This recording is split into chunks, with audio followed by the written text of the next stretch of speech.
Well, hello everyone. I am Jeremy Hochhalter, and I'm on the first episode of Making Monsters. Uh, it's a little crazy out there today, so pardon me if my mind is a little elsewhere. I had to run errands first thing this morning, and that was not how I expected to start my day. But anyway, so Making Monsters. Uh, the series in itself will be dedicated to making monsters for really any uh, TTRPG, but I'm going to probably be doing a lot of 5th edition stuff just because that tends to be what I do. And if you haven't met me before or know who I am, I actually have my own publishing company, Waters Haven Publications. I do publishing on DM's Guild and Drive Through RPG. And I've also appeared in works by Kobold Press and Onyx Path Publications, such as the Tome of Beasts, Creature Codex. Tome of Beasts 2 is coming up here soon, and actually that's what we will be working on today is the Sanddrift Drake for the Tome of Beasts 2. And this is the first time that I've had the opportunity to do a themed set of monsters for the monster manuals that Kobold makes, so this is pretty exciting.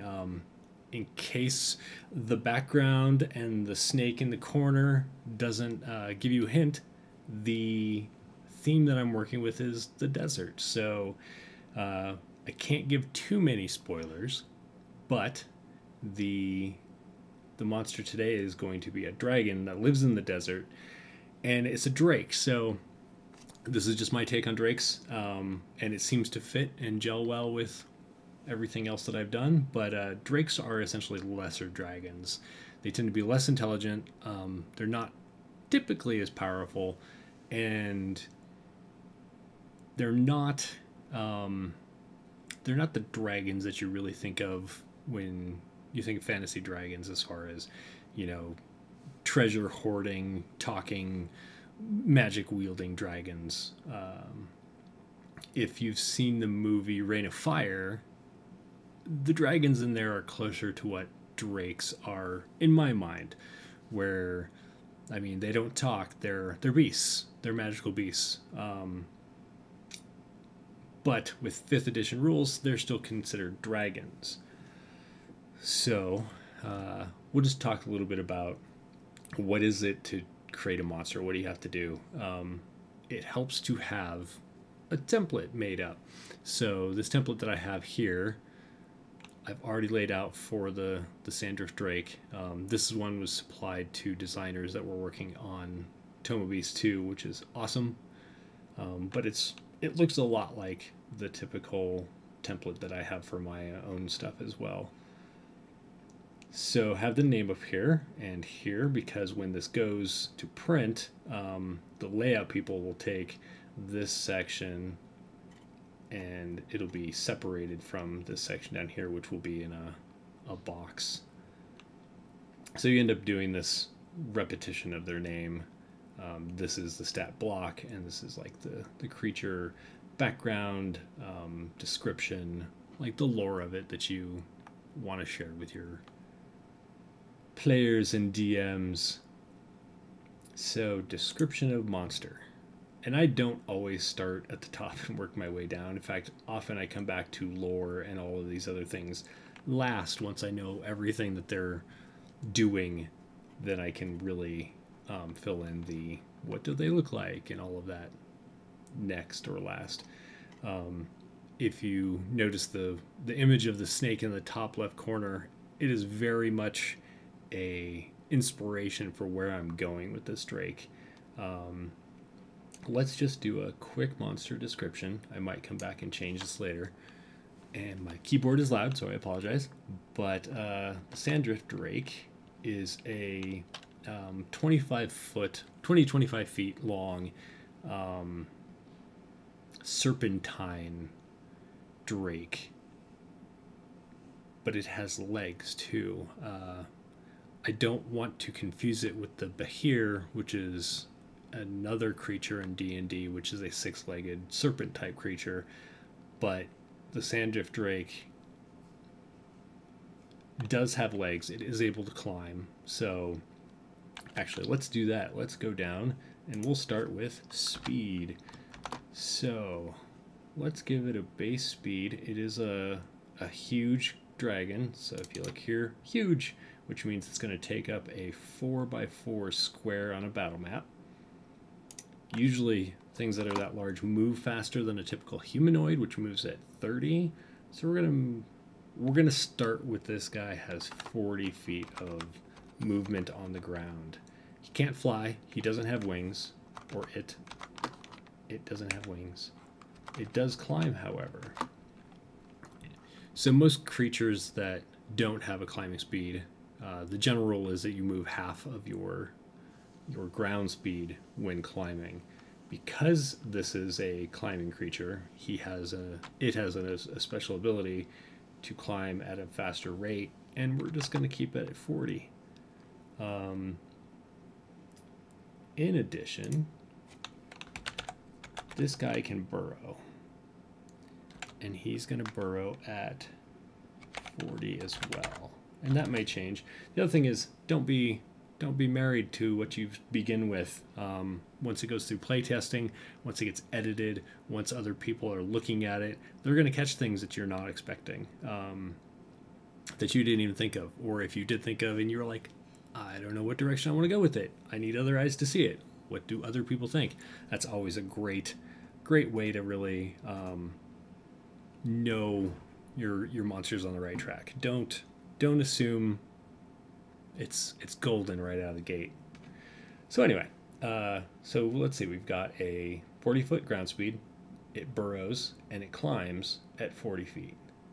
Okay, so we'll go back up here to the description. Let's say this serpentine drake. This is why I usually come back, because I always get stuck on these parts. Let's back up. The serpentine body of the Sanddrift Drake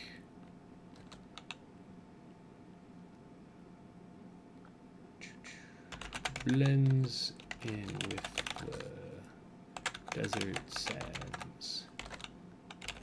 Its 6 legs, giving it purchase on the we'll call it canyon walls, because there are more often canyons in deserts than there are mountains. Okay, I'm probably going to come back to this. If you look at the image of the so that is a horned desert viper that I'm basing this thing's look off of. And when I sent in the art description for it, I kept it pretty close to it. I like the wider head, something you don't really see in a lot of drakes or dragons, so it's going to stand out. Something that will be different is it's those little horns on the front. It's going to have 2 ridges of horns, and they lay back or stand up, and that is actually going to while there isn't usually a technical rule written in for this, that's what is going to grant extra perception for this creature. So speaking of, let's go down. I know I'm going to bounce around on this. So in the template, there's usually like a this is the stuff that, here are your options most of the time. If you don't have blind sight or dark vision or true sight or anything like that, this will just be erased. It'll be blank, and all under senses, all that it will say is passive perception, and then you'll fill in the number. I do want him to have some dark vision, so we're going to give him dark vision of 60, which is pretty typical. And those horns are going to grant him a sense of blind sight as well. I may change this to tremor sense. In fact, I'm just going to do that. The point of them is to catch the vibrations of what's moving, not to be able to see. And so it's going to have a sense of what is there based on how it's, if it's stepping on the ground. Flying creatures will not be sensed by this, but it has vision for stuff like that. However, if it is under the ground, it's burrowing, and something is coming up on it, or it's trying to catch something, it's going to know where it's at because it has tremor sense. Blind sight, to a certain extent, could be used for that. However, I'm not going to go that direction. And let's go tremor sense. We're going to reduce it to 30 feet instead of 60, like it's dark vision. Okay, let's go ahead and fill in its ability scores. So for stuff like this, I like to look at other drakes that are out there. And I did not load this PDF up, so hang on one sec. Let me get that loaded up. And while I'm doing that, there's no need to reinvent the wheel. Sometimes you make a monster and you're changing it for flavor. You're getting it to be what you need it to be for the story you're telling. And in this case, this is a newish monster, but I'm not going to be going completely off the rails for it. Let's see here.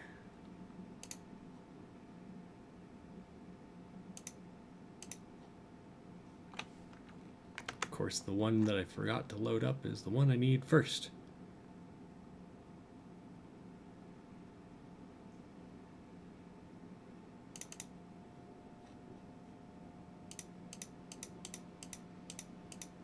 There were a lot of drakes in older editions, and there haven't been a lot of drakes in newer editions yet. I know in...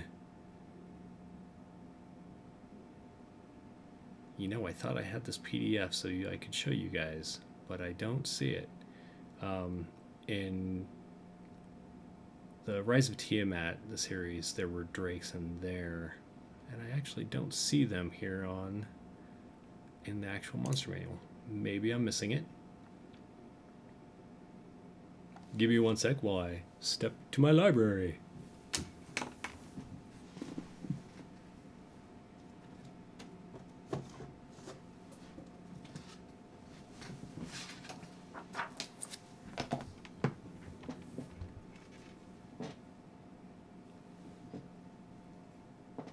Alright, sorry about that. Alright, so Horde of the Dragon Queen. Looking in the monsters, page 88. Yeah, there you are. Drakes. I've got the ambush drake. I think there's another one. Yeah, the guard drake. So we have a CR2 for the guard drake, and the ambush drake is CR1 half. So before I delve into its abilities, I'm going to back up a little and set its CR. So in the case of this monster, I have a set CR for it because it is for someone else, and when I pitched it to them, they wanted to know, what is this creature? What does it do? How difficult is it? And a lot of the times when they're building a book, they have a set requirement. You know, they need so many CR3 creatures and so many CR8 creatures and all that. They don't want everything. Unless you're creating something for a specific level, you don't want that to be the case. So CR6 is what I pitched the Sanddrift to be, which is actually pretty high for a drake. Now, the DMG, Dungeon Master's Guide, is your best friend when it comes to monster design. I'm going to open this up here for you to see. There's this whole section that it has about monster design, and it's super useful. The only thing I would say is that it's not always on par with monsters that are already out there.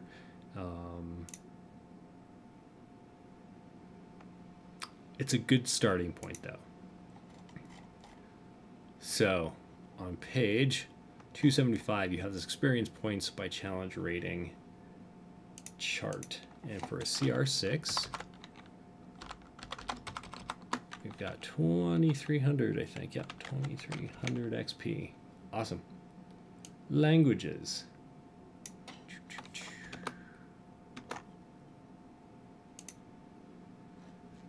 So referring to Out of the Abyss, this Drake, the Drakes in it can understand Draconic but can't speak it. Now, I haven't filled in the ability stats yet. Oh, hi. Mew Mewy. Mew Mew V? My chat is in followers only mode. Why is that? I didn't set that way. Thanks for following, though, if you followed to get the chance to chat. I appreciate it. I will have to fix that as soon as I can.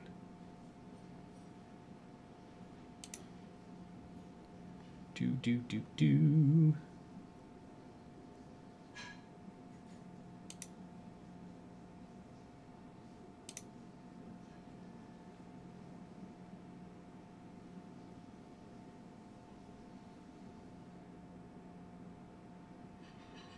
All right. It should be off now. Thanks for catching that. All right, where was I? Oh, so I haven't filled in the ability scores yet. However, I do want this. This Drake is more intelligent than your average Beast Drake. So a Beast Drake is int 4. That's for the Ambush Drake. And the Guard Drake is also intelligence 4. So we're going to up that just a little. We're going to put it at 7. 7 should be a -2. And that is going to make the Drake just smart enough to be able to speak. And it's going to only speak Draconic because of that. If it was smarter, probably would give it another language. What does a crippled stat look like for each of the 6 stats? Just curious. How do you mean crippled? Is that Mew Mew V? Yeah, Mew Mew V. Do you mean like essentially incapable of doing something?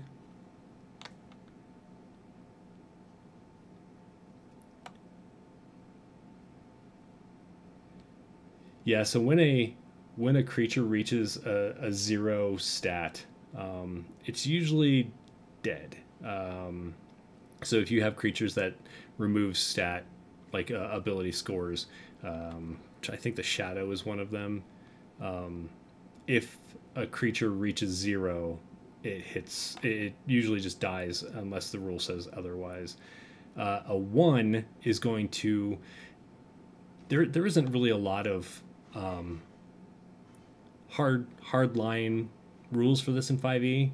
As a DM, as things get lower as far as a creature, or even your NPCs, or sorry, your NPCs and your PCs, as their stats go lower, I always try and push that role-playing aspect of it. So a 1 in strength would essentially mean they can't lift themselves. Kind of depends on how big they are. If it's a tiny creature and their strength is 1, they're probably fine, actually. They usually have pretty low strengths.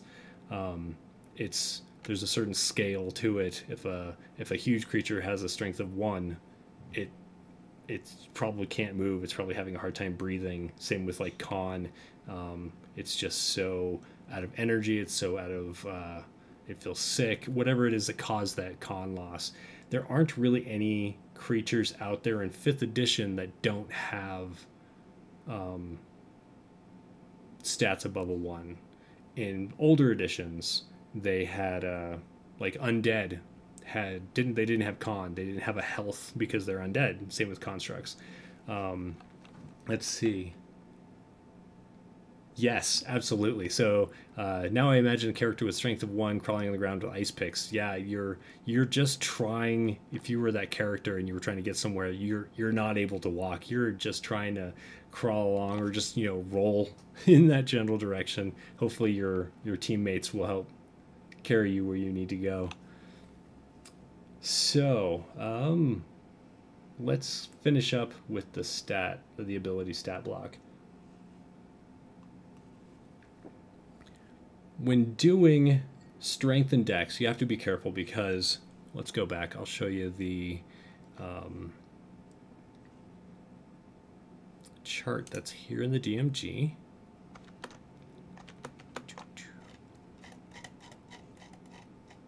This monster statistics by challenge rating chart is a great starting point. And we're looking at CR6. And so they have a proficiency bonus of +3. That means to any attack, you're adding your +3 to hit. And your average attack bonus should be in the area of +6 for the creature. So you're looking for a strength or dex, depending on what it's attacking with, of a +3, so that your +3 proficiency and your +3 ability stat equals +6 or around there. It's not set in stone. Mew Mew V says, what about a Dex 1? Dex 1 would be, I always think of it as like drunk people who just aren't capable of moving in a straight line or holding themselves up and they're falling over. It's less about strength and more about coordination.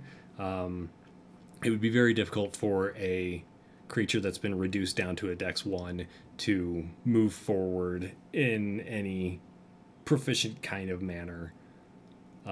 Usually when you're down, if you're role playing it, because again there isn't any actual set rule that says you can't move if that's the case.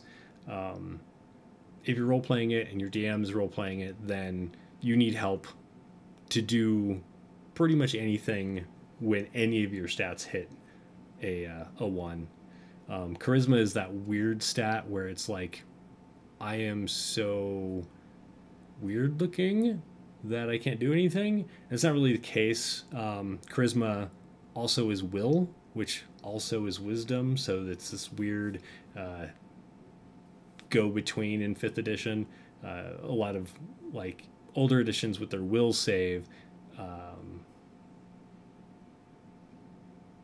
you're forcing yourself to do something, or you're imposing your will upon somebody else or something like that, and now you have wisdom or charisma saves in order to replace those. Essentially at a charisma 1, you just don't have the will to go on. You don't have the spiritual energy, like your soul doesn't care about living at that point. Just take a nap, let your charisma come back up. Wisdom and intelligence. Wisdom is like, for me, wisdom's always been like the common sense. It's not knowing facts, it's common sense. And so when you're dropping scores of wisdom, or you're dropping your wisdom score down to a 1 and around there, it's not that you are incapable of making decisions, but you may make rash decisions.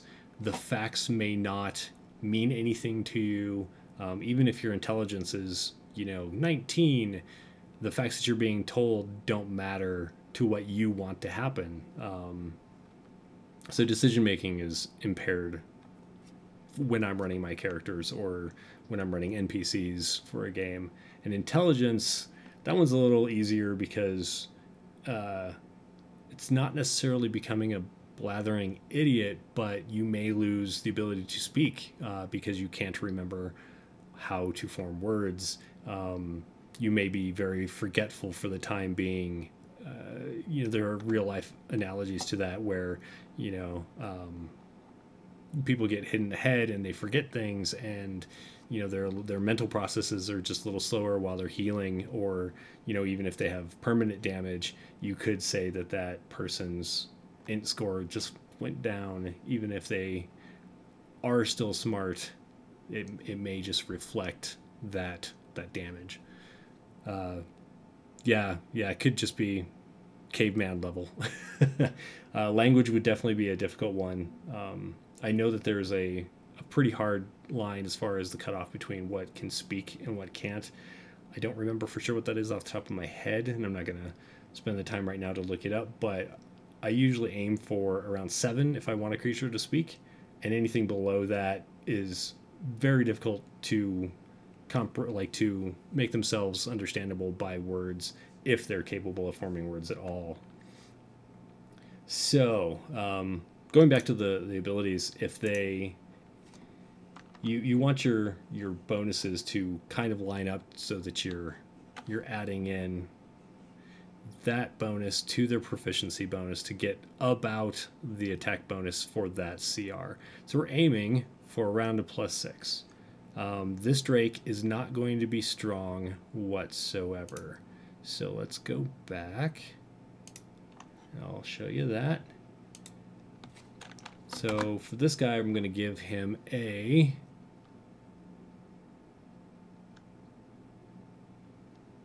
I'm going to give him a 13. Even though he's not super strong, I don't want him to be a complete weakling either. It's not really in the power of the serpentine form of the Drake, but more in the dexterity of it. So he is very dexterous, and I am actually going to pump him way up, at least to begin with. This may change in playtesting, or even by the end of my design part here.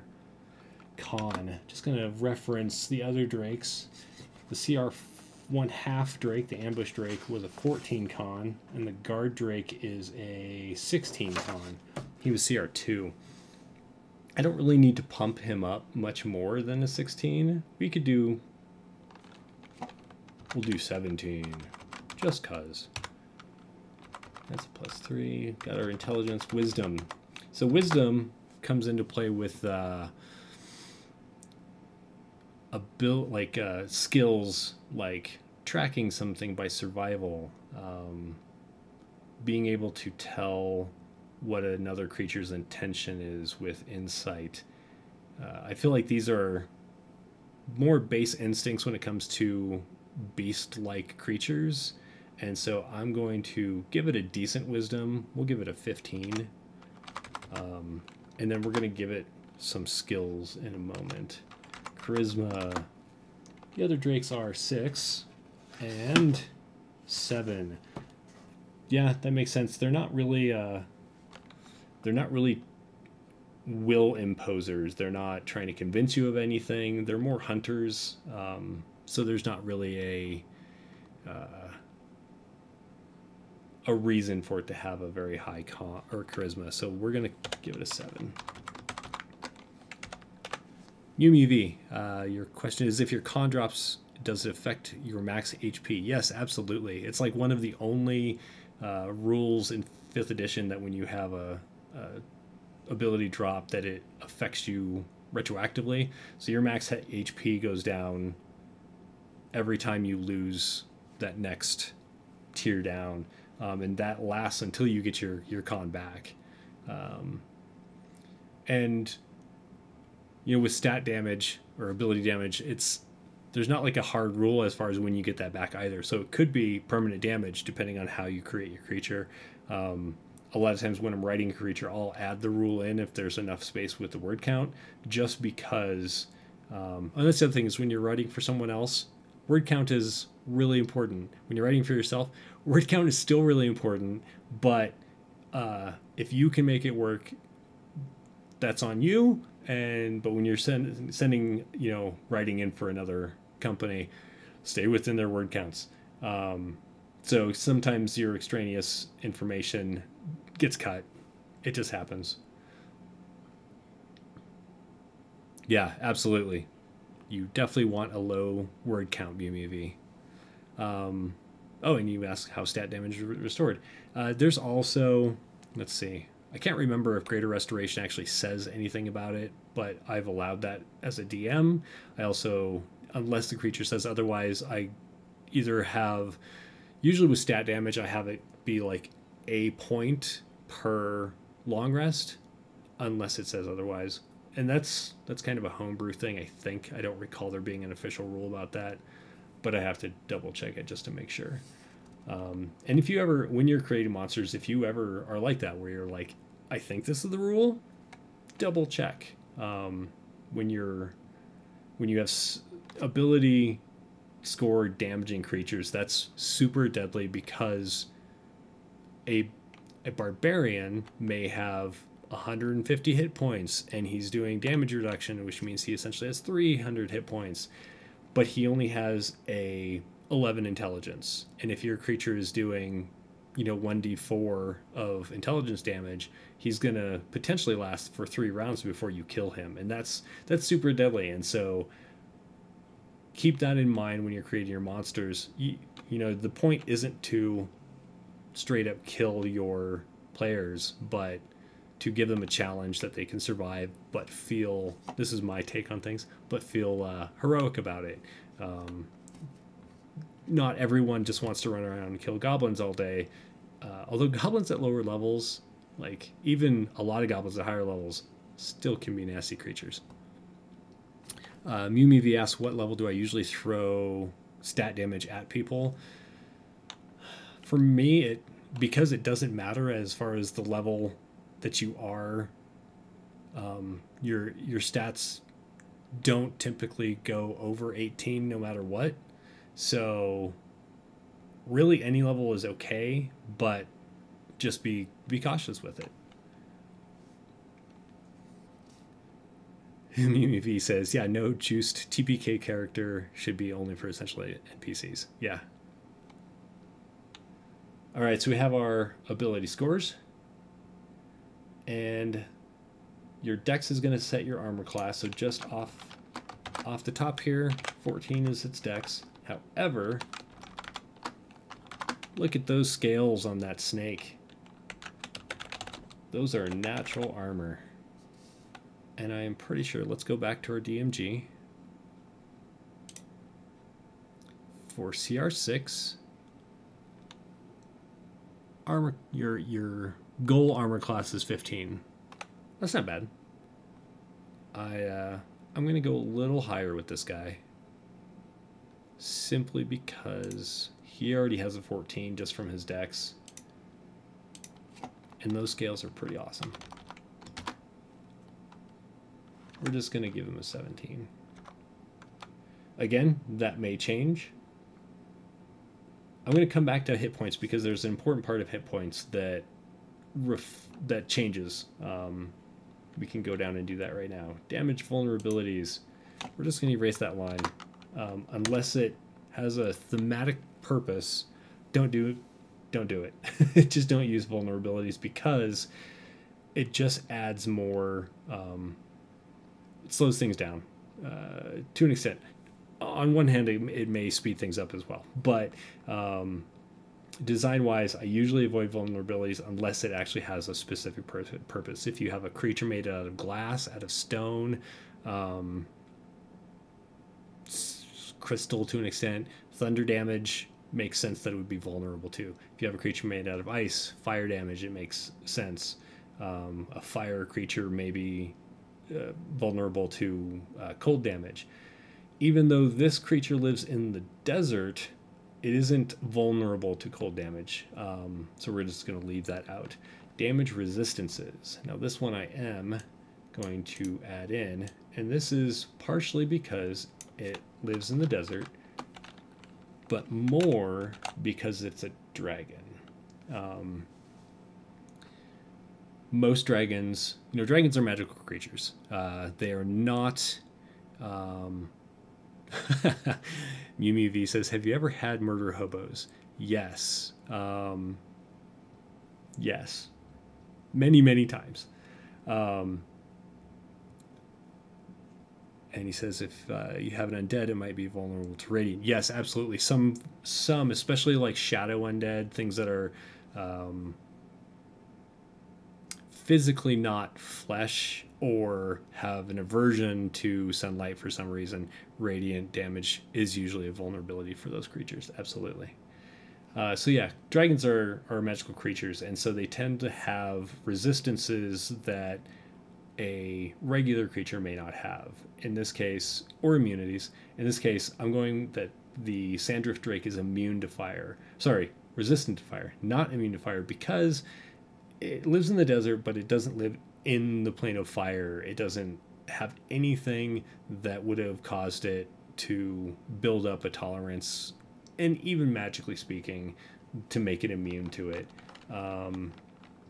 This is not a poison-based drake, so I am not giving it a resistance to poison, even though other drakes do. A lot of the time that is because they have some kind of poison or there's a reason for it. In this case, I'm going to leave it out. That may change later. I don't know. Condition immunities. A lot of these are not going to be the case for the dragon. I am going to leave prone in there because it is a snaky dragon. It is kind of always prone. It does have legs, but even when it's on those legs, like it's not lifting it up off the ground by a large amount. It's just kind of lifting its belly up enough for it to scurry forward and climb up those rocks. Okay, so we've got condition immunities, prone, it is resistant to fire, we've got its AC. So because it is resistant to fire, we're going to come back up here to its hit points. When you're doing, and this is again in the DMG, we'll bring that back up. Pew! And it is down a little bit. We're looking for... Here we go, hit points. First off, a huge creature uses a D12, so when I get back over to the creature, I'll set that up. Talks about damage, vulnerabilities, resistances, and immunities. Here's the key point. Effective hit points. Let's see if I can highlight that. Now, when you look at this chart, CR6 is aiming for hit points of 146 to 160. Now, that's your max hit points. It's not the average that you see in the stat blocks, but that's your max hit points. Again, it's not set in stone, just kind of aim for that direction. But when you come back down here to effective hit points,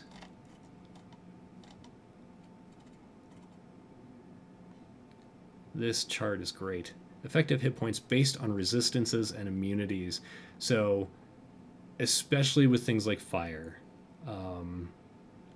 Fire is probably the #1 spell people take. And therefore, every creature that has fire resistance is harder for those characters to beat than it is for people who are just hitting it, or those characters who don't take fire, which this isn't always the case, but in my experience DMing, almost every character has a fire spell and they make great use of it. So for a resistance, you're looking at a multiplier of 1.5 in the CR area that we're in. So for 5 to 10, it's a 1.5. If it was immune, it would be times 2. So essentially in that 146 to 160 here for CR6,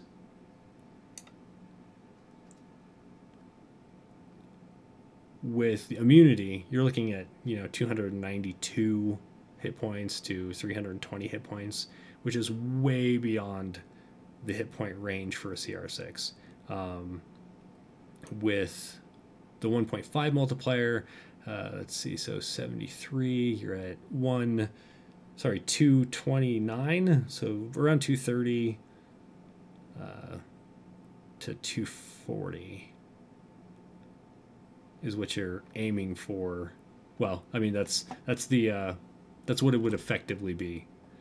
Because it only has one resistance, I'm not going to knock down its hit points a huge amount. If it had multiple ones, if it was immune, or if it was resistant to fire, immune to poison, maybe had a thunder immunity for some reason, I would probably hack the hit points even more. That's not the case with this creature. So I'm going to aim for around probably 115-ish for its max hit points. Maybe 120. And that number will probably change as it gets play tested, you know, and it's just little tweaks. It's not a huge difference. But when you end up playtesting it and everyone's like, wow, that thing had so many hit points and it was so hard to kill, then you need to, you know, just knock it down a little bit. So we're aiming for, this number will change before, we're aiming for around 120. So its con modifier is +3. It's using a d12. Okay, so to get to a max of 120, probably about 80. Sorry, 8. This is when I always break out my calendar or my calendar. I'm going to stop, take a sip of coffee. All right, so here's a little futzing around. So we've got, if we had it at 8 hit dice times 12 is 96, plus 8 times 3 is 27. 123, perfect. Okay, so we're going to give it 8 hit dice. It's a d12 plus 3 times 8 is 24. Did I say 27 earlier? I don't remember. What exactly is Tremor Sense and how does it work? Good question. So, Tremor Sense is sensing vibration. It is not blind sight, so if a creature is moving through the air, and the DM can get a little creative with this because let's say a giant is flying towards you for whatever reason, a giant might be flying. It has a huge mass compared to you. It's pushing air. So for me, I'm always a little lenient on Tremor Sense, unless you're in the same size category, excuse me, or similar. So for Tremor Sense to work, the creature that has Tremor Sense has to be in contact with the same base material that the approaching or moving creature is. So if it's a ground-based creature, then they both have to be on the ground, and the moving creature is creating tremors via their stepping or rolling or whatever motion that is. And that's why in situations that a creature has Tremor Sense, it's usually shorter or smaller than its dark vision or its typical range of sight, because the ground isn't all that conductive as far as vibration goes. But to a creature, I mean, you know, I would not feel a person running at me, but a creature that is imbued with Tremor Sense would get that sense of tremor, or you know, that sense of motion. In the water, Tremor Sense might work. Air, not so much, unless there was some reason for it to magically or terrain wise. Depends. I can't think of anything off the top of my head that I would allow it for other than vast size differences. So we've got hit points set and all that. Saving throws. Let's just see if the other ones have saving throws. Usually a saving throw creature has a reason to have it. Not all creatures are going to be proficient at their saving throw. Neither of the other drakes have it. I don't see any reason that this creature would be proficient in any of the saving throws. Like it hasn't been trained. It hasn't learned by experience to be smarter, faster, stronger, anything like that beyond its own base ability scores. So we're just going to delete that. May change. Who knows? Skills. I am going to do this because this thing is a hunter in the desert. It will definitely have a higher perception. It has a reason to have that. At CR6, your proficiency bonus is +3. And perception uses wisdom. For this creature, it is a +2. So our total perception is +5, which makes our passive perception 15. So it's always 10 plus your modifier number, plus your proficiency bonus if you're proficient. Stealth, yes. So the reason this creature has a burrow speed is it burrows through the sands, like a sidewinder or like a snake that shifts underneath the sand and then settles there and waits. So it is definitely a hunter, and it is a luring hunter for sure. So we're going to give it a proficiency in stealth. So +3 proficiency, plus our dex modifier is +7. What other skills might it be proficient in? It is smart enough to understand tracking beyond a beast sense, beyond just like a base instinct. I'm going to give it survival, which gives it the ability to track things better, and it also, survival gets called out for various reasons, but for an NPC, most often that's going to be to track the player characters. Survival is wisdom, so it is going to be a +5.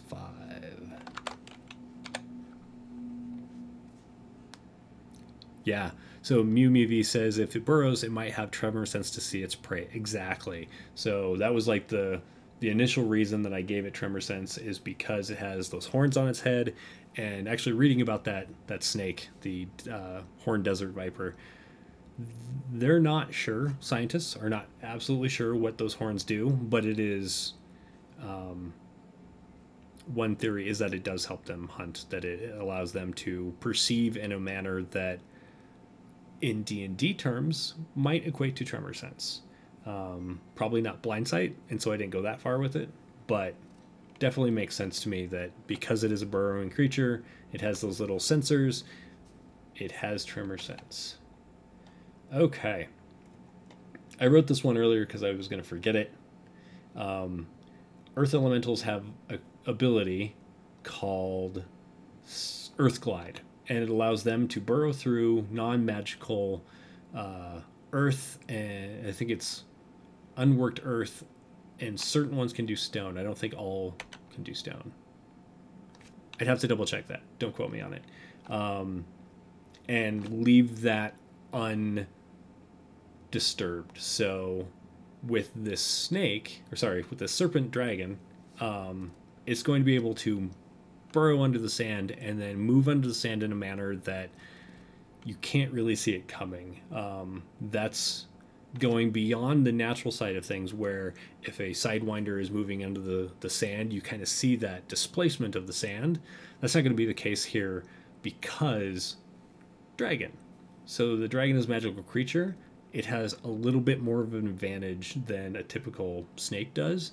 So my reasoning on a design side is that this creature has sand glide, which allows it to burrow through non-magical sand and worked earth. So this creature cannot go through stone.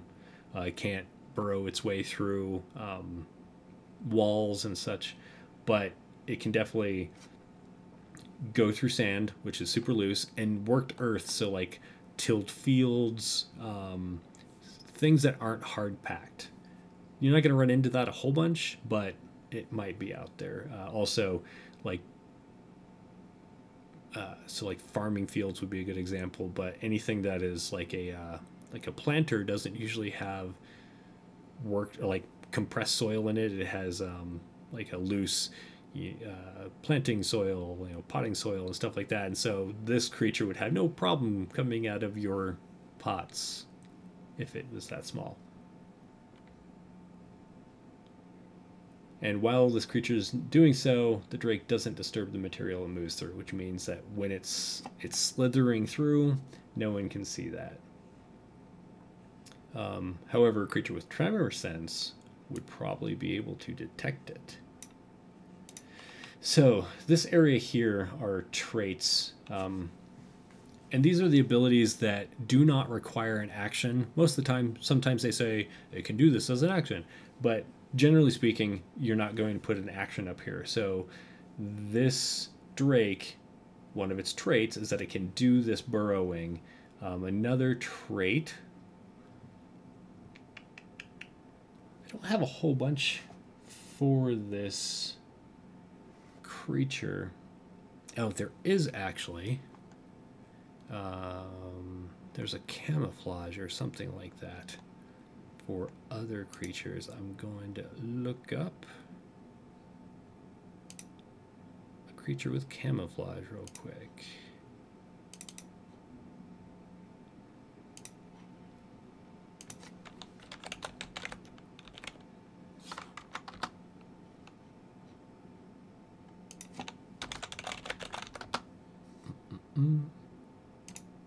Okay, so the Grick, which is in the monster manual, has stone camouflage. The Grick has advantage on dexterity stealth checks made to hide in rocky terrain.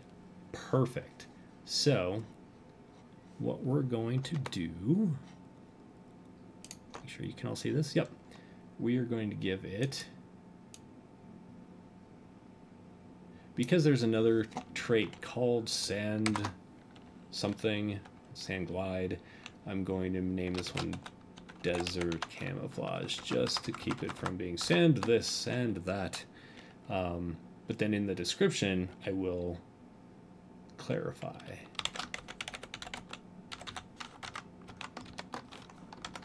And again, don't need to reinvent the wheel. So the Grick says the Grick has advantage on dexterity stealth checks. So we're just going to keep that. With 5e and OGL rules or SRD rules, you are able to use the same wording as the creatures in the monster manual unless those creatures do not appear on the SRD, which means, for example, the Illithid has its brain-eating abilities, and you would have to, if you had another creature that you were creating, you would not be able to take that wording and reuse it. You need to reword it. So you can still have it do the same thing, but it needs to do it in a different worded way. However, in this case, the Drake, Drake has advantage on dexterity, stealth checks made to hide in sandy terrain. See, sand still got worked in there. Sorry, Mew V. Sorry, Mew V. I'll get your name sooner or later. He asked, what is blind sight? Blind sight is usually either an extrasensory perception or a magical perception that allows you to see anything that is physically there. It can be invisible for non-magical reasons. No, I don't think invisibility blocks blind sight.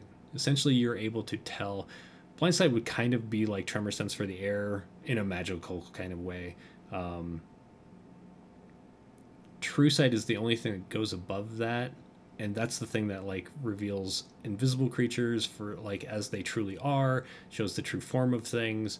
So the way that I've always played blind sight is if there is a creature that you cannot see, you know it's there. You can't tell that it is. So if it's, you know, a person, you can't tell what that person looks like necessarily, but you know that they're there. You're not surprised that they're there. You know, you can't be surprised because they're invisible, stuff like that.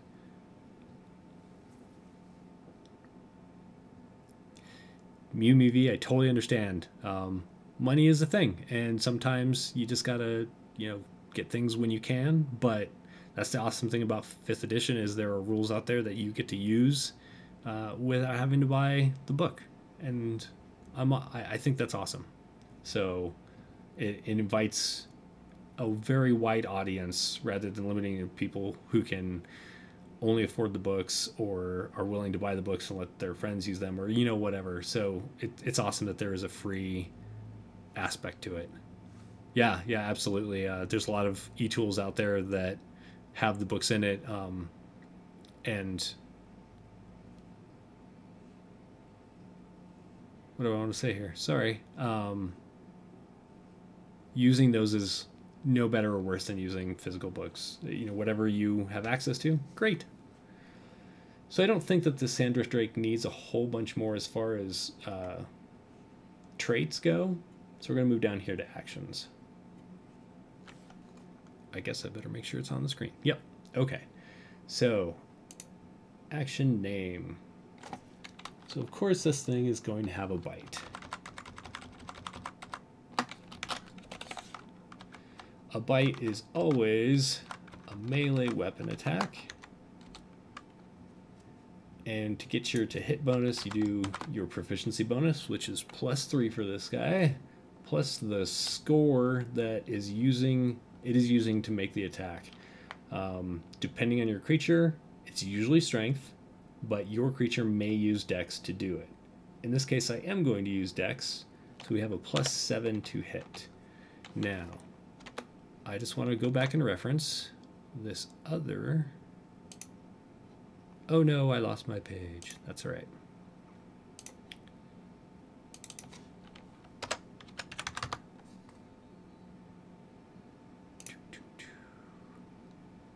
Okay, so for CR6,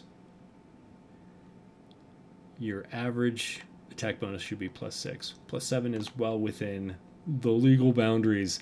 Just kidding, there's not a legal boundary. Reach, typically 5 feet, unless the creature has a reason to be able to reach longer. That is not the case for this dragon. No reason it should be able to reach any more than 5 feet from itself. Doesn't have tentacles, even though it is a... Man. Okay, I'm going to take that back. I'm going to give it a 10-foot reach, because it has just enough of a serpentine body that it is going to be able to lunge like a viper would to hit its target. Yeah. Most of the time, it is always attacking one target or creature, unless your creature has a reason to do that differently. This one doesn't.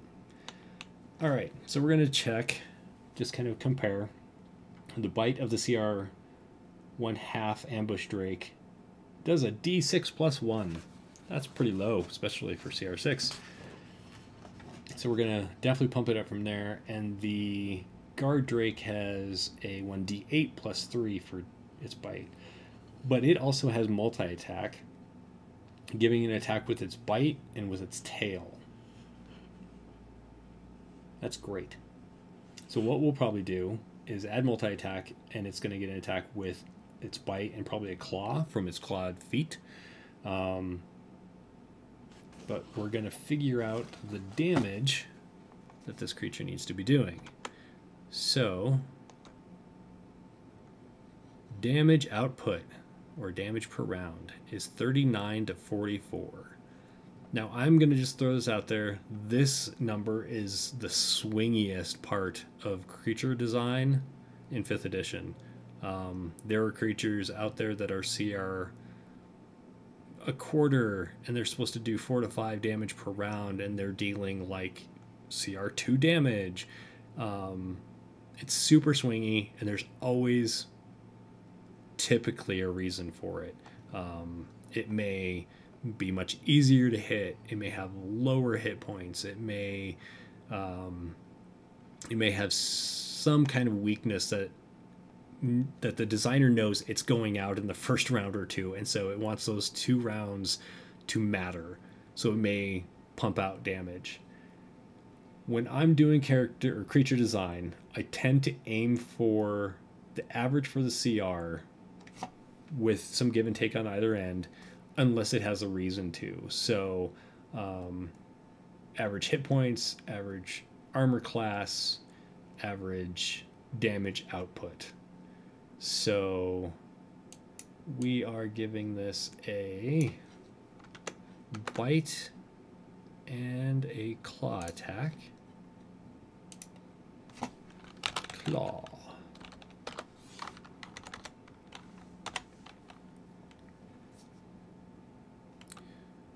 Zebatronom says, and then they start getting spells and very good abilities and go bonkers with written versus actual. Yes.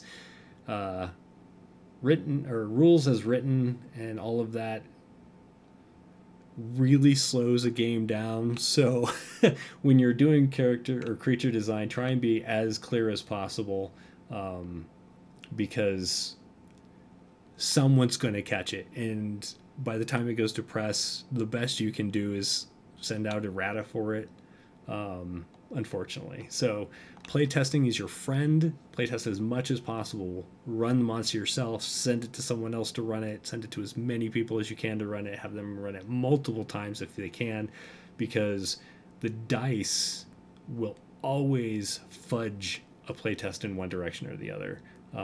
We did playtesting for the first Tome of Beasts and Creature Codex, and there were CR. We were doing a lot of the higher CR stuff, and we were one round killing CR 20 something dragons, and a lot of it was because they cast a spell and the dragon completely botched something or whatever happened. It's always, and you know what the DM decides to do with the creature's actions. These things all make a big difference. So playtest, playtest, playtest. All right, so it has a claw. I am going to copy and paste this part.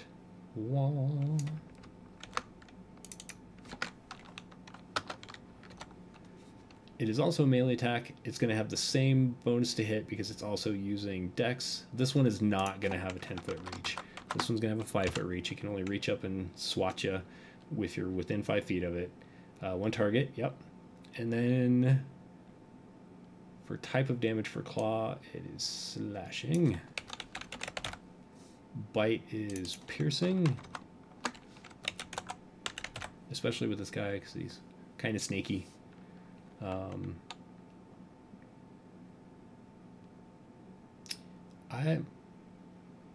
not sure if I want to do any special rules on the bite yet. He's not a poisonous snake, but we'll get to something it does do. The claw, no special rules for that whatsoever. Reactions. I can't think of any right now that I want this creature to have, but I am going to leave that for now.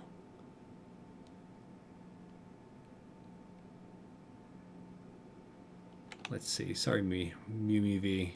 Previous message is, I mean, if you plan on using those books in commercial sense, in a commercial sense, like if you do D&D stuff in a public place where you oh yeah.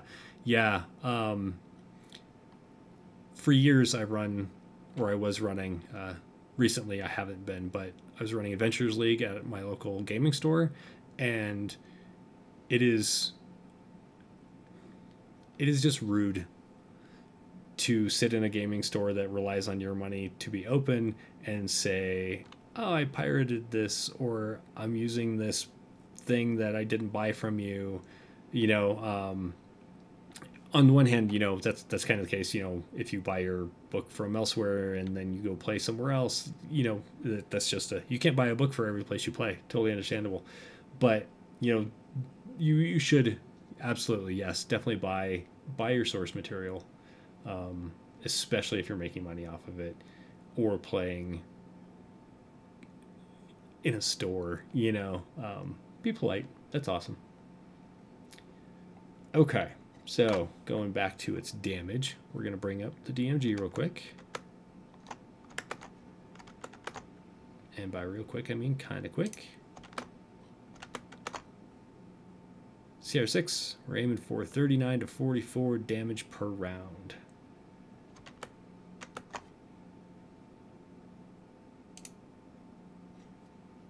Now, that doesn't mean necessarily to be like, okay, well, my claw is going to do 8d6 damage just so you can make it. I know it has one bite attack per turn. I know it has one claw attack per turn. That might increase to 2, but let's just for now copy and paste for ease. This is multi-attack. Multi-attack should always read essentially the same, where you have the creature, in this case a drake, attacks a number of times, in this case twice, and then you describe how. So for this creature, it's once with its bite and once with its claw. You may see in certain creatures a special ability that is capitalized throughout, so Fist of Anger or something like that might be capitalized throughout its little write-up. Go ahead and capitalize those when you're doing that, so you would say, and once with its Fist of Anger, just so it calls attention to it. That's just been a common formatting thing. And yet natural and other melee weapons, so like longswords and all that, they don't get capitalized in the sentence. It's kind of weird, but whatever. Alright, so averaging 40 damage. This is a creature that is huge, so its bite is going to be pretty powerful. The guard drake was a medium creature doing a bite of 1d8. Definitely going to be bigger than that. In fact, I could see this creature's bite probably doing 3d8, and this may change as I go.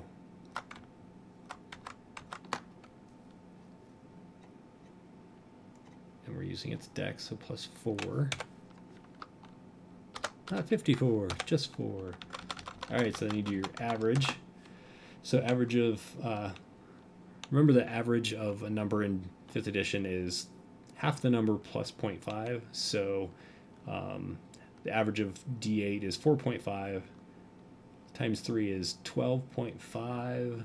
So we're going 12 is its average, plus 4 is 16. So it's doing an average of 16 piercing damage with this bite. However, if your DM rolls their damage, you're looking at 28 damage right there. So over half of its damage is coming from its bite. Pretty good. I like it. We're going to lower... Its claw is not going to do as much. We're going to do a d12 plus its modifier. Zoom. Which is 4. Awesome. And your average is going to be 6.5 plus 4 is 10. Always round down.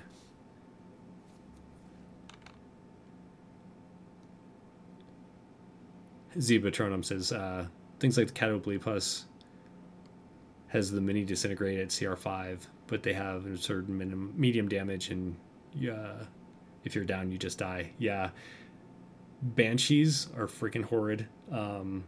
Amazing creatures to use, but if you fail that save, and for things like that, we may get into saving throws with this creature, we may not. There's an average saving throw, I'll bring that up, listed in the DMG for the DC. So for a CR6, your average DC for the save is 15. That means a group of 6 level characters should be coming in, and this creature's average save DC should be 15. That means if it's poisoning somebody and the poison is inflicting a little bit of extra damage, or they have a short-lived paralysis or some other effect, something like that, that 15 is what we're aiming for. If this thing had a poison and it was like you take an exorbitant amount of extra damage and are paralyzed, that's something you need to lower the save DC for, because it is such a absurd amount of damage to do to one character in a turn. There's not a written rule on how much that should be, but if you look through monsters that are high CR, sometimes they have a really weird low save DC for a certain thing, and that's typically why, because that one ability can be a massive overpowered game changer if you're setting it to the average score. Going back to this, so in addition to these attacks, this Drake, unlike typical Drakes or most Drakes, is going to have a breath weapon.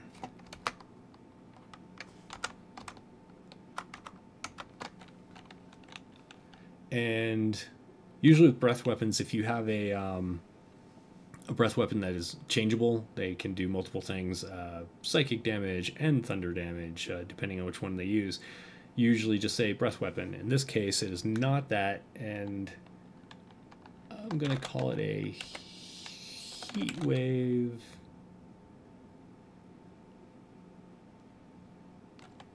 We're going to call it heat wave breath for now. That sounds a little weird. I usually go back and change my names if they sound funky. Alright, I need to grab the stats for how breath weapons are phrased. And this is another one of those things where, let's look for dragon. If it's in the SRD, you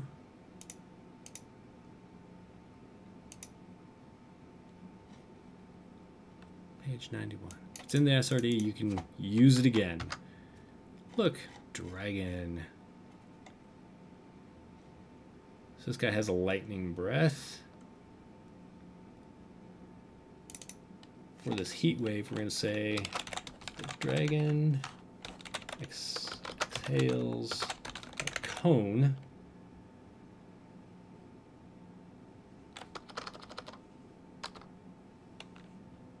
Not sure if I want to make it a cone. Yeah, it'll probably be a cone. So it's going to exhale superheated air in a, we'll call it a 30-foot cone.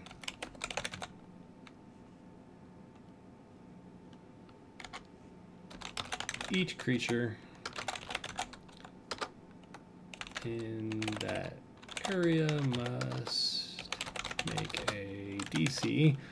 Here we're aiming for DC 16, I believe. Let me go check. Nope, 15. We can up it if we wanted to, you know, keep it within a couple of numbers. That is not the case. For this creature, I am going to make it a DC 15. I'm totally hiding the creature from you guys. I'm sorry. Pew! And we're back. So we're going for DC 15. We're going to make this a Constitution saving throw. This isn't like Fire, where a rogue or somebody can, you know, throw something over themselves or somehow get out of the way of it. This is superheating the air that the creatures are in. So it's going to be a con check to physically withstand that instead of dodging out of its way. So each creature in the area must make a DC 15 Constitution saving throw. Taking. And when I don't know my numbers for sure, I always go number, open parentheses, number D, number, oh, close parentheses, and I come back and I fill it out once I figure out what I want my average damage to be. And this is going to be fire damage, even though it's not visible fire. Heat damage is just called fire damage. On a failed save, or half as much damage on a successful one. And that's all that needs to be set for that, and then we just need to figure out its damage. So this creature can multi-attack, but it isn't able to do its heat wave during its multi-attack. So it can only bite and claw you or do its heat wave breath. And actually, one thing about breath weapons that is commonly the case, they have a recharge. we're going to recharge on 5 to 6, which means the DM rolls a d6 if he gets a 5 or 6. Sorry, if they, I'm on a heat trip today for some reason, if they get a 5 or 6, that creature gets to use its breath weapon that turn if it so chooses. It does that at the beginning of its turn, so that if it has the chance to use it, it can do so. So because it's not doing this bite and claw damage, I'm going to make its fire damage from the heat wave pretty high. We're aiming for an average of, or like a max of around 40. I'm just going to do 66. That gives it 36 fire damage on that turn. I may lower this in a bit because of anything else I come up with. If this creature is doing any other damage during its turn. Oh, and you know, actually, let me rephrase that. I'm going to drop this down because even though it's doing close to its top damage potentially per turn, it's doing it to every creature that is in that cone. So we actually want to lower that. You're not trying to average out to be 40 damage spread between every possible character that's in there, but you are trying to lower it just because it is cranking damage out. So we're going to do 4d6 instead of 66. So that would be 24 is the maximum damage that's going to do to any given person that's in there. At 6th level, that's pretty good. We'll figure out the average here. So 3.5 is the average of a d6. Times 4 is 14. Is that right? Did I just... Yep. 3.5, 7, 14. Yep. Okay. So it's a little over half, which is correct. Alright, so looking back up at the bite and the claw, its max damage that it could do would be 16 plus 28.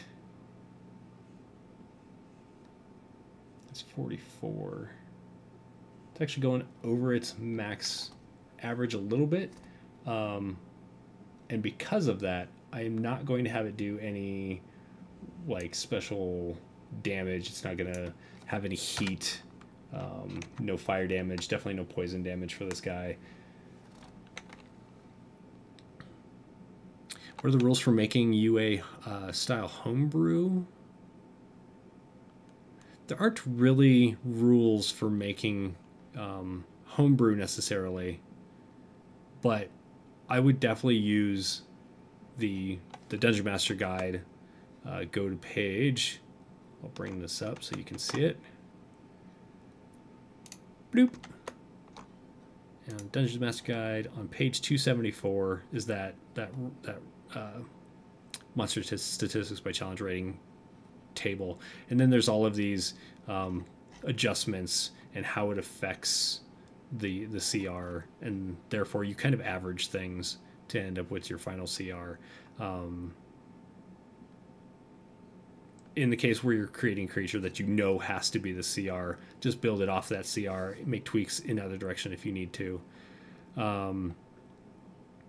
But yeah, I would just use this chart and this chapter in the Dungeon Master Guide. It also talks about making classes, making races, making backgrounds. It gives you all of the suggested adjustments for anything. What chapter? That's a good question. It is chapter 9, Dungeon Master's Workshop.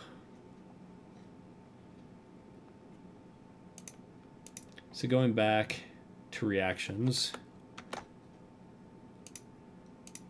can't really think of any reactions I want this creature to have. That might end up changing either during playtesting or even before I send in the file to Coupled Press. But just nothing off the top of my head makes too much sense for this creature to have for a reaction. Legendary actions. So legendary actions are special actions that the creature can take in between its turn. And it's always at the end of another creature's turn. And so it essentially gets extra stuff it can do. And you have to take these into account if you are adding in legendary actions into its complete, like its total damage output per turn. Because if you have it doing a bunch of damage for a physical attack, and that makes sense for the CR, but you have it doing it more times than it's averaging out to be your max damage, then you're really stepping beyond your CR there. This creature, however, doesn't have any legendary actions. It isn't, a lot of times legendary creatures are named, or they are unique, or they are, I think dragons do have legendary actions or layer actions. When MewMewV says, when would I use sanity alternate rules? I'm not the hugest fan of the sanity rules as written. That's just me though. Like sanity is typically so much more than for a minute I sit down and eat dirt because I saw something that I couldn't comprehend. Being a Lovecraftian cosmos horror fan and having played Call of Cthulhu and all those things, like madness is so much weirder than that. So I would always use sanity alternate rules, either homebrew or I'd have to go back and look at exactly how things are written in the DMG for sanity, but there are a lot of things on DM's Guild for sanity rules that are really awesome. There was one called I don't see it on my bookshelf, I apologize. Lamps Light Sanitarium, I think, is on Drive Through RPG, and not only is it a pretty awesome module in itself, going through this sanitarium, but it has some neat alternate rules for sanity, which I dug pretty well. So we are not using any legendary actions. We're not using any layer actions. Layer actions are layer actions don't always directly correspond to the creature, but rather the creature or the layer that the creature lives in. Sometimes the creature is involved, sometimes not. It's always on initiative count 20, and it loses ties. So if characters or NPCs go before it, they take their turn, and then at 20, this thing happens, and it might be lava spurts out from vents in this creature's lair, or wind picks up, or whatever, and it's usually either a natural phenomena or some kind of influence that the creature has over its lair, but that it isn't directly involved with. There are creatures out there that is different on, but usually if you have an action that a creature can take on not its turn, that should be a legendary action. And legendary actions, typically a creature has 3. An action costs 1, 2, 3 points, and then the creature gets those points back at the start of its next turn. All right, so this thing is pretty close to being statistically done. We have that it can burrow through non-magical sand and worked earth. It can hide in the desert really well. It hits you a couple of times, or it breathes some really hot air on you. Another thing you could do with this heat wave breath. Oh, in fact, you know what I'm going to do? I am going to do this. I'm going to add something that happens on a failed save. If a creature fails its save by 5 or more, it gains 1 level of exhaustion. While I don't suggest pumping exhaustion rules into a ton of creatures, exhaustion is a really underused mechanic. So it's always a weird flavor that comes up if you put it in with a creature. And this flavor-wise, thematically, makes sense to me. And we'll see if it does the playtesters, because this rule might be removed. Who knows? Or the editor might be like, no, that doesn't make sense. So if you are in the desert and you're walking around and you're baking and all of that, you're getting exhausted, and essentially this thing is breathing that on you to make it happen faster.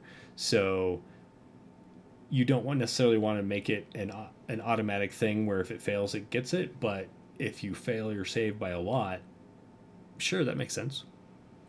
Sorry, Mew View. Why can't I say this? What category is it in? Not page, but what chapter? Sorry, I'm catching up. Or how implementing smartphones in D&D would work. So, like characters finding a smartphone. Story-wise, go crazy with whatever you think is fun for you and your players. For a moment, I thought you meant as far as incorporating smartphones into D&D, and I've used smartphones or at least texting and stuff like that for a long time because it's a great way to, as a character, whisper to your DM, as a DM, give that like hint to your character without saying it out loud. As much as players like to stay in character, there's a lot of times that players will use out of context information to make in character decisions, and so sometimes keeping secrets from players can be fun. But anyway, that's a DM chat. So I feel like we're pretty set on its damage. Again, these things may shift around during playtesting, but it's currently meeting all of its statistical numbers that it should. So we'll come back up here. Lore of the creature. These sections can be very, very short. They can be quite extensive depending on the creature.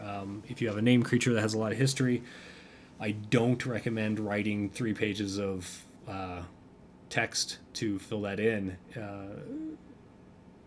Give the main points that they need to run it, and then write a blog about it or something. Like a lot of unless you're creating a book or writing for a book like Mordenkainen's Tome of Foes or Volo's Guide to Monsters that has sections that are dedicated to lore of monsters, you don't want to fill up pages and pages of lore for your monster manual entry.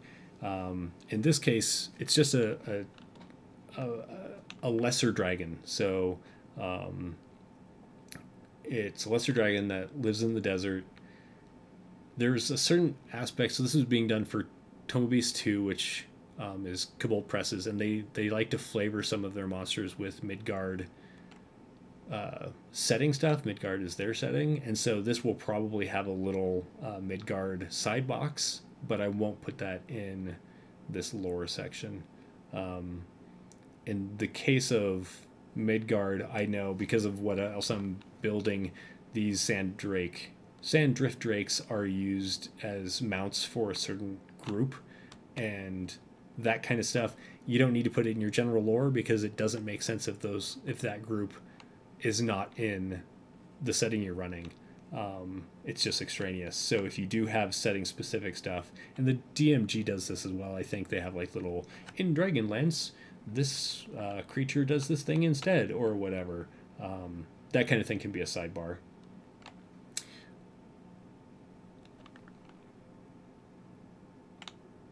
Also that, yeah, so MewMeV says if someone's ruining experience for someone, like as a player, they can whisper to the DM, which is also a really great way to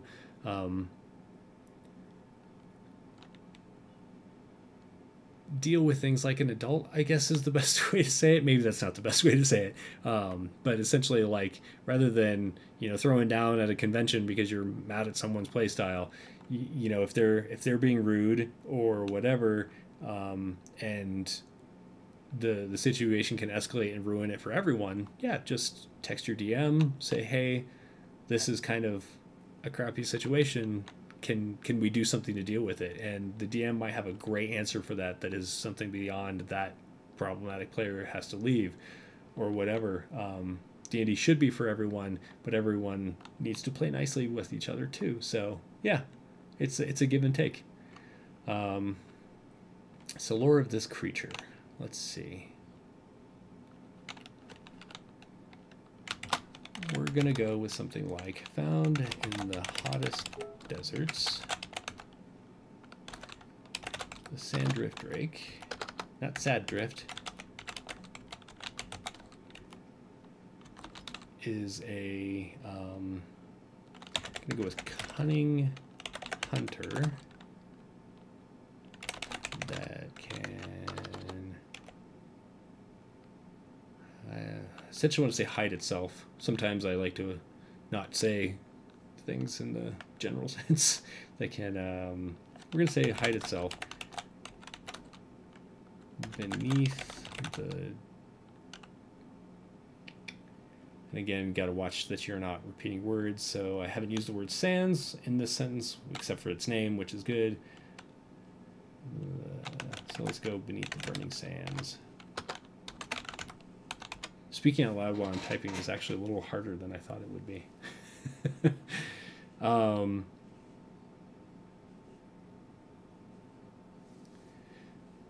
This doesn't have to be super crazy in depth. It really depends on how much you need to explain. MewMewV asks, have you ever dealt with toxic players in Ventures League? Unfortunately, that has been the case. Gratefully, is not been the case in, by far, most of my games. It is so many of the players that I've encountered are great. They're fun. We may have different play styles, but everyone gets along and respects one another. That's not always the case, and that's unfortunate. But that's also just kind of the way, unfortunately, the world is sometimes. If possible, just do your best to, deal with the situation so that everyone can get back to the game and have as much fun as possible. And sometimes it's not possible, and that's sad, but it does happen. So far, I've never had an issue where I've actually just had to end a game. Came close only on one occasion, but yeah, for the most part, once people are informed of how other people are feeling, most people respect that. How do you run a campaign where PCs are evil? That is such a great question. I'm going to put that off for another chat because that is a thing that I'm working on, and that would be great to come on here and chat about. This actual, today, is more about just making the Sanddrift Drake and making monsters in general, but it is a great question, and a lot of it, I will say, evil is a wide variety of things, and so as a player, as a group, you all need to agree what your levels of comfort are. The way that people deal with doing evil deeds during a game can vary so much that you as a player really need to be open about what you're willing to do and willing to accept from other players. So I'll just throw that out there. As far as writing or running one, that's a whole nother design topic. So for this guy's lore, found in the hottest deserts, the Sanddrift Drake is a cunning hunter that can hide itself beneath the burning sands. Not much more is needed for this guy. If it was created by something or something weird, I would totally say, hey, write more than that. The appendix in the Rise of Tiamat stuff or the Dragon Queen stuff is not, they don't have background stuff, they don't have lore, they just have stat blocks. So sometimes you don't even need to have the stuff at all. A lot of times it's just flavor. However, if there is an aspect to your creature that doesn't get covered down here, you need to cover it up here. So if this Drake was the creation of a magical experiment or a breeding experiment by some strange wizard or something, that would absolutely be something to add in up here, just because if you want the flavor of your character to come across and it doesn't come across in your stat block, it has to come in your lore section. And, bite and claw attack doesn't really say, oh, well, this was the result of some weird breeding between a very lonely dragon and something else. I don't know. How do you handle downtime personally?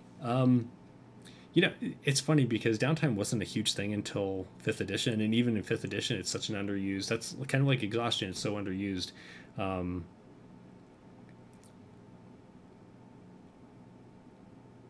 I find the concept of downtime weird in a campaign and super useful in between modules and one-shots.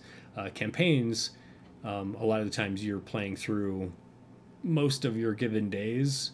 If you're like, hey, so for the next week you guys are just hanging out in this area, then as a DM I would say, what do you want to do with that time? And it goes towards, your downtime is used for that.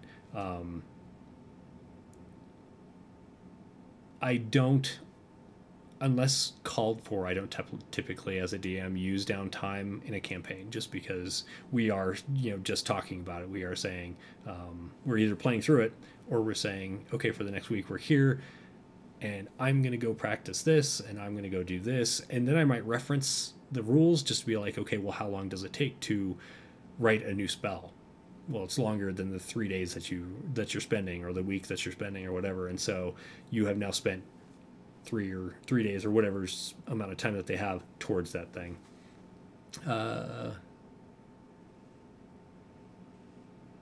So do I handle downtime like a single interaction in most campaigns? Yeah, as far as like when we're discussing it in person, it's always all like, everyone tell me what you're doing for this time, and then it just kind of plays itself out, and then we start up. If we're running something that is a module, and then they're going to go to another module that isn't the next module in the line, or it's a completely separate one-shot or whatever, then I say, use your downtime in between hand, let me know how much time you've spent, and usually that's how much time has gone on between that and the next adventure, unless there's a reason for it to be different. So I'm feeling pretty comfortable about our Sanddrift right here. Oh, you know what? No, I don't. I wanted to add one more thing. Oh, and a layout thing for this. Things go alphabetically, so make sure to move things around once you're done. Because it is a drake, or a dragon, and I'm going for a higher CR than the other example drakes that are out there, I'm going to give it magical resistance.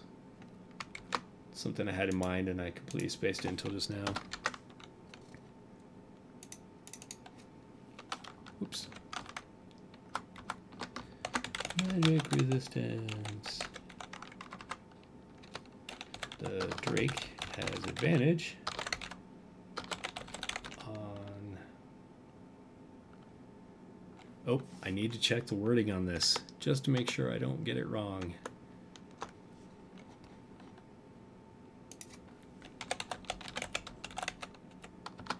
And sometimes it's faster to do a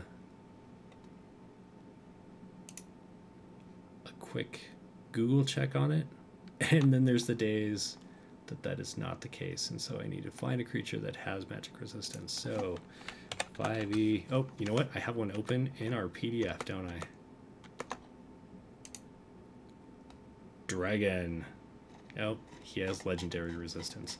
Legendary resistance is different, so he, if he fails a save, can just choose to make it instead. That's one of, as a DM, it's such a great tool to have because some spells can just super simplify what otherwise would be a super fun encounter, and some, as a player, I'm just like, oh, he chose to do it instead, huh? So he failed, but he chose. It's such weird wording. Mew Mew V says, what does being stable at 0 hit points mean? So at 0 hit points, you are unconscious, which means you can't take any actions and you don't really have any idea of what's going on around you. But when you're stable, you're not dying. When you are dying at 0 hit points, in 5th edition, you never go below 0 hit points. In older editions you did, but when you're stable at 0 hit points and dying, it means that maybe if you got stabbed and that's the wound that made you fall over at 0 hit points, you might be bleeding profusely from that stab wound. If you got hit with a thunder spell and it reduced you to 0, you might be having internal bleeding. You might have some kind of head trauma. It's always some kind of thing that you're continuing to perish because of. But when you're stable, it just means you're unconscious, but that isn't happening.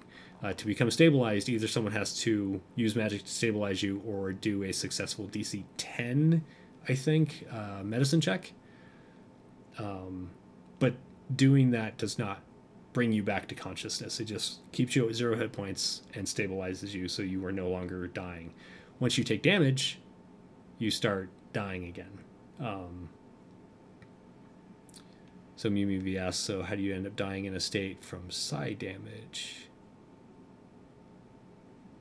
What could it be flavored as? Really depends on the spell. So like usually psychic damage in 5th edition is coming from magic, like from a bard with Vicious Mockery or Dissonant Whispers. Dissonant Whispers is a much easier one to flavor because it is causing a level of terror, a level of fight or flight reaction that your brain, and literally fight or flight because you might have to run away if you fail your save, but your brain is overreacting to the stimulus, and so as if you really wanted to get into depth of and like go crazy with things, like I really like mass damage, and so I home roll this. Mass damage is when you take over half of your damage in a single attack. If somebody had mass damage and you were in a dying state, that's a stroke right there from psychic damage. Weird things like that. If you were dying in a state, if you were in a dying state from Vicious Mockery, that one's so much harder because essentially you're just making fun of the creature and it takes psychic damage. It's such a weird spell.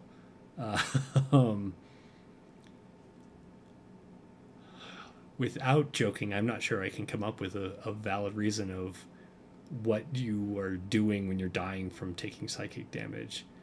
Essentially, your body just doesn't have its will to live, but otherwise, like, your inner child is just, so sad because that bad man called you something or something. Vicious Mockery is a weird spell. I don't disagree with the context that it's used in. It's just super strange. Especially when it comes to things like that. How are you flavoring how it's literally taking the damage, or how are you flavoring the going to 0 and continuing to die because of it? Because unless a spell says so, or an ability says so, or a creature is in melee range and states that they are doing so, taking damage causes you to go into the dying state. Yes, being roasted in the comic kind of way could be to death, could be kind of funny. Yeah.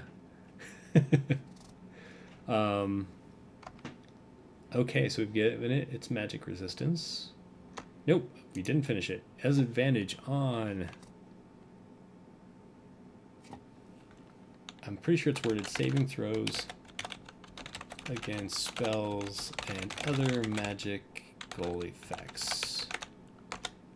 And I'll change that later if that ends up not being it, but rather than wasting more time me staring at the screen searching for it, there's that. And the awesome thing, I'm pretty sure this is in the DMG, so let me share that with you while I hunt for it.